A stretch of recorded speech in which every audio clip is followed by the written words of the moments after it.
عمر ابن عبد ود آتا ہے، خندق کراس کرتا ہے، اپنی تلوار سے سرور انبیاء صلی اللہ علیہ وآلہ وسلم کے خیمے کے دروازے کا پردہ چیرتا ہے اور سرور انبیاء صلی اللہ علیہ وآلہ وسلم کے دروازے کے سامنے نیزہ گاڑتا ہے اور آواز دے کے کہتا ہے تم میں سے ہے کوئی جنت کا شوقین، آؤ میں جنت پہنچاؤں، تم میں سے ہے کسی کو شہادت کی آرزو، میں شہید کرتا ہوں۔ اس وقت وہ وقت ہے جب سرور انبیاء صلی اللہ علیہ وآلہ وسلم جو خلق عظیم ہے،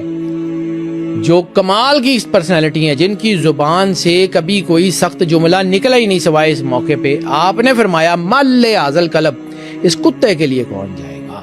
اس وقت مولا علی علیہ السلام اٹھے، رسالت مآب نے روکا، پھر دوبارہ کہا مل ھذل کلب، پھر مولا علی اٹھے، پھر سرکار نے کہا بیٹھ جائیں، پھر تیسری مرتبہ مل ھذل کلب کہا، پھر مولا کائنات اٹھے، پھر رسول اللہ نے اپنا امامہ پہنایا، اپنی عبا پہنائی اور مولا علی کو بھیجا،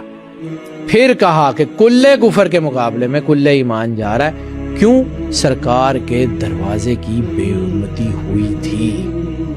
اور یہ پوری وجہ تھی اللہ کا عذاب نازل ہوتا، لیکن سرکار ختمی مرتبت بادشاہ کونین ایک علاقے کے نبی نہیں ہیں، آخری نبی ہیں قیامت تک کے لیے، ہر دور کے لیے، تو وہ عذاب رکا رہا اس وقت کے انتظار میں کہ اگلے آنے والی جنریشن میں بھی اگر کوئی مومن ہے تو آ جائے۔